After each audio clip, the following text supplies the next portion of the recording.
What's good? It's Izzle B Maxi, aka Chamberlain Z, aka Chamberlain Z Extreme, aka BKA, or also known as um, Chamberlain Z Productions. So we're here with the Motorized Bicycle today, and I just wanted to give you guys an update on the rack mount process and everything on and stuff like that. I had to make a couple of changes into a couple of things and whatnot, but it's nothing too out the way.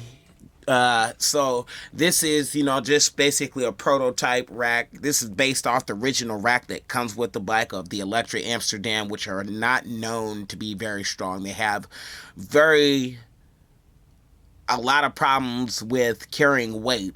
So this idea, as you can see, there's spokes sitting on the side. There's also, well, I take that back. There's rods sitting on the side. See, about 3 of them on this side and 2 on that back side over there. Where this general idea had came from, I originally thought, oh well, there's no way they're going to be aligned the rack. So I went to the parts store. I was intending to spend $50, and I met my median.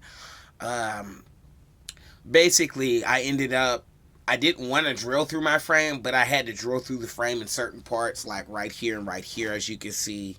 And then right there in the back, I might add a 3rd rod to the back. I still have 2 rods left sitting over there beside my 2X Rust-Oleum. By the way, shout outs to Rust-Oleum. They make very great, strong products. As you may can tell on my last video, I stand behind Rust-Oleum. I've always been kind of a Rust-Oleum guy because it's a good, dense paint. So anyway, so this is just to show you, what I came up with. The first time you guys saw this bike, you were seeing the back side of it with just those 2 rods in the back. Where the idea originated from, you can basically tell that the idea for the strength of this rack at about 5/16 rodding, which is, barely thin. The steel is thin. Everything is pretty much lightweight, but the bike is still topping out very heavy in the rear of the bike. The idea came from the bike spokes themselves, because normally with a rim, if your rim bends to this direction, you're going to want to tighten the spokes on the opposite side. Now, I'm not a spoke tuner, but I do know information about them. So that goes to show this idea is pretty much the same thing. So if this rack so happens to experience a pothole, an extreme pothole, or like, for instance, my rack starts to warp, I can basically tension these up.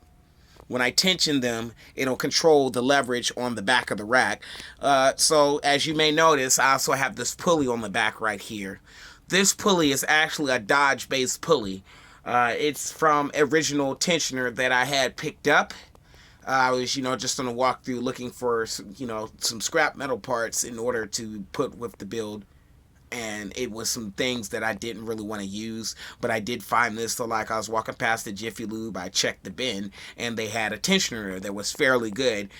Unfortunately, I didn't use their tensioner. I just used the pulley itself with the original plating, and I put that on there, and that balances the engine. There's no need for adjustments for tension.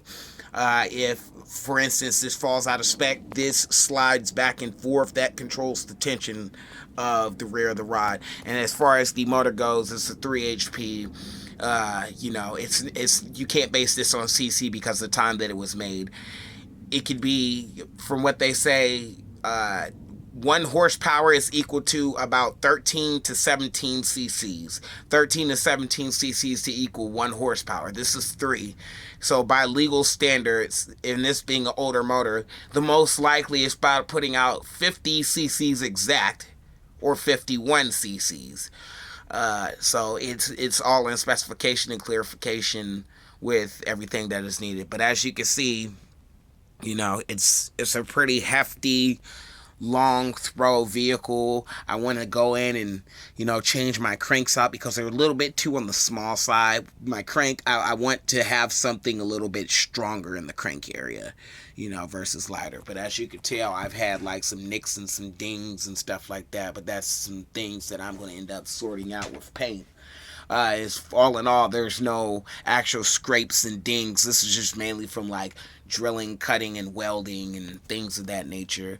But I'm running low on space on my phone. Uh, Big mistake by HTC there when they took and basically left from the M8 format, which is a hardback phone. This is the 626. So what I intend to do, my initial plans is to take the rims, pull both rims, repaint them, repaint the body, but leave all the chrome alone. Like this part right here, just the rim itself, I'm leaving the rim alone. I'm not sure if I want to do gold spokes or if I'm just going to do a black rim with gold spokes, or am I going to do a gold rim with black spokes. You know, it's pretty much a fight to the finish, but I'm trying to keep everything all original, like stuff like this, how it says Amsterdam. Since I'm painting the bike, Electra won't be there. But it says Electra on the cover, so if I don't really want to taint with this piece right here, and I don't want to taint with this logo right here. Those are two pieces that I can pull off the bike. Electra gone, all their little paint markings and stuff like that. It is like a restoration mod. It's pretty good in the rain. I haven't had no slippage versus, my chopper that I had a while back that had gotten stolen. I ended up selling the motor for $5 because it was $500 worth of repairs and electrical, which I didn't want to deal with, and that was like an 82 motor, but it was good built, hard built motor. So this is, the Coom de la Coom, my shifter. I still have access to everything. There's a push and pull throttle, so on and so forth. And now what I can say is, if it came down to somebody trying to take this bike, I feel bad for them. Because if they wanted to be a smart ass and, think they know this throttle, they don't know this throttle, they will fly into the back of a car. Now, I won't have that issue, but, okay, so I'm ending up going to change to a twist grip throttle on that side.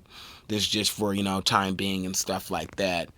I'm trying to get rid of the engine cover shroud, add in a drill, make like a special switch connection to it, figure out a way to mount it on the side that way, so if I stall out or something like that, all I gotta do is flip a switch and it'll make the contact posts hit together. Once the contact posts hit together, it'll go and the engine will start up.